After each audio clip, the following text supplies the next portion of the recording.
All right, let's dive right into this explainer. Today, we're going on the smart buyer's journey to dashcams. We're going to cover exactly how to confidently buy, store data for, and properly install a dashcam, all without falling for those sneaky marketing traps out there. We've pulled together some fantastic data and reviews to build a complete roadmap for you. Because honestly, whether you're a daily commuter or a weekend road tripper, the tech landscape out there is completely full of confusing jargon. But don't worry, we're going to cut right through all of that. So, what if the average driver won't see it coming? It's kind of a stark reality, right? I mean, we've all seen those crazy viral dashcam videos of, meteors falling from the sky. But what about the guy who just carelessly backs right into you at the grocery store? Most people spend hundreds of dollars on flashy car tech they literally never need, yet they drive around completely unprotected every single day. A cheap, malfunctioning, or just altogether missing dashcam can cost you thousands of dollars in repairs, nasty insurance disputes, and massive headaches. But having the right one, that catches 100% of the evidence when the unexpected actually happens. To get there, we're moving chronologically through 5 main steps: the dashcam reality check, decoding the tech jargon, top budget camera picks, SD cards versus cloud storage, and finally, the ultimate installation guide. Let's kick things off with Section 1, the dashcam reality check, exposing deceptive specs and high stakes. Because the dashboard camera market, it is notoriously tricky.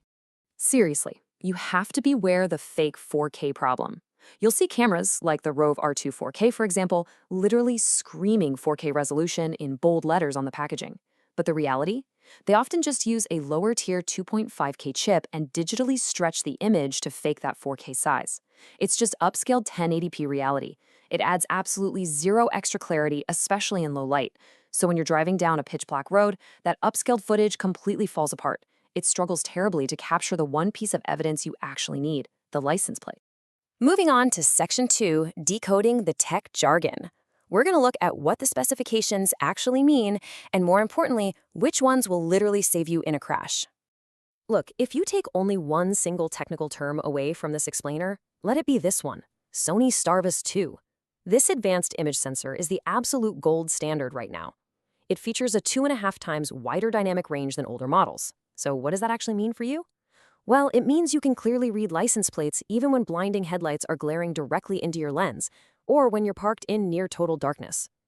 Finding the sensor on both the front and rear cameras, like on the Viofo A229 Plus, is a total game changer for nighttime protection. Next up, we have to talk about the power source, specifically lithium batteries versus supercapacitors.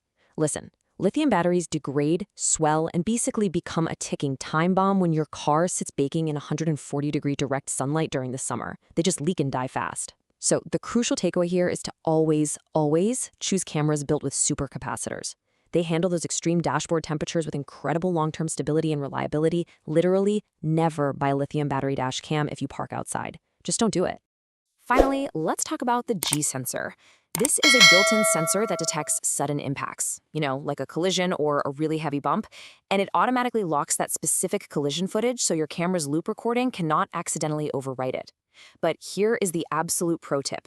Pairing a high-quality G-sensor with a 15-second pre-roll buffer ensures you capture the full context of an accident. You get to see who approached, from where, and how fast they were going, not just the chaotic aftermath. All right, Section 3, top budget camera picks. These are the curated winners that punch way above their price tier. Now, instead of overwhelming you with a list of 100 different models, let's break down our top performers by your exact driving needs. On the strictest budget, the 70mm M310 gives you great 1296p resolution with voice control for under $50. If you want something super compact, almost invisible, the Garmin Dashcam Mini 3 is about $150 and comes with an integrated polarizing lens. For the absolute best value overall, the Viofo A229 Plus comes in around $160 and gives you those incredible, genuine dual Starvis 2 sensors we just talked about. And hey, if you drive for Uber or Lyft, the Vantrue M2X at around $200 gives you infrared cabin night vision, which is huge for rideshare. And to really back up these picks, Wirecutter notes that the slightly upgraded Viofo A229 Pro provides the best chance of being able to read another car's license plate in the widest variety of conditions. Now, while the Pro model is definitely a bit pricier, independent testers consistently confirm that Viofo's engineering captures the footage that actually matters. They aren't faking their specs, they're delivering pure performance out there on the road. Which brings us to Section 4, SD cards versus cloud storage. You've got the camera, but where does your evidence actually live? Well, you've got two main routes here. The trusty SD card is a simple, one-time cost, giving you instant local access without needing Wi-Fi. But, you are limited by its physical capacity, usually maxing out up to 512 gigabytes or 1 terabyte. Cloud storage, on the other hand, gives you that incredible peace of mind with automatic backups. But it does come with recurring subscription fees, and it absolutely requires a stable internet connection. So if you travel frequently without reliable cell service, high-endurance SD cards are definitely the way to go. But if you manage a fleet or operate a rideshare, you're probably going to prefer the cloud. That way your footage is totally secure, even if the camera itself is stolen. Okay, let's wrap things up with Section 5, the ultimate installation guide, from plug and play to hardwiring. I'm going to put on my friendly mechanic hat here and demystify this whole process. Honestly, most drivers can handle a clean install in under 2 hours. Hardwiring your camera directly to the fuse box is for sure the best way to get a seamless look and enable that 24/7 parking mode. Here is how you do it. Step 1, plan your power. Always choose a 10 to 15 amp non-critical circuit fuse like your cigarette lighter or your interior lights. Never touch the Airbag R engine fuses. Step 2, route the positive red wire using a simple plug-and-play fuse tap. Step 3, run your black ground wire and attach it to a bare metal chassis bolt. Seriously, this is crucial. A bad ground causes all sorts of weird electrical glitches. And Step 4, hide the wiring path by routing cables under the dash and behind the A-pillar.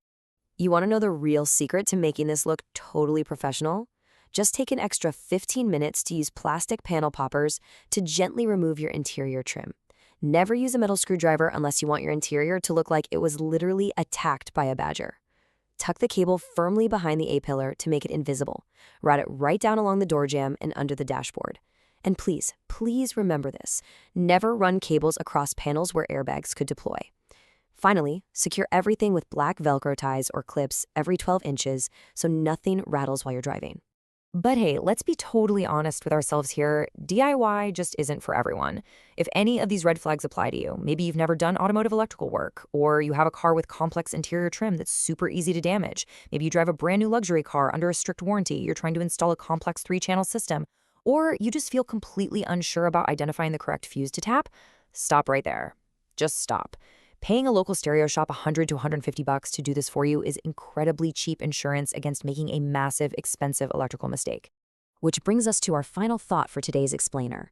With everyday protection available for under $100, can you really afford to drive blind? We've given you the roadmap to avoid deceptive specs, find the perfect budget camera, and get it installed safely. So the real question is, if something happens on your drive tomorrow, will you have the evidence to prove you were right? Think about it.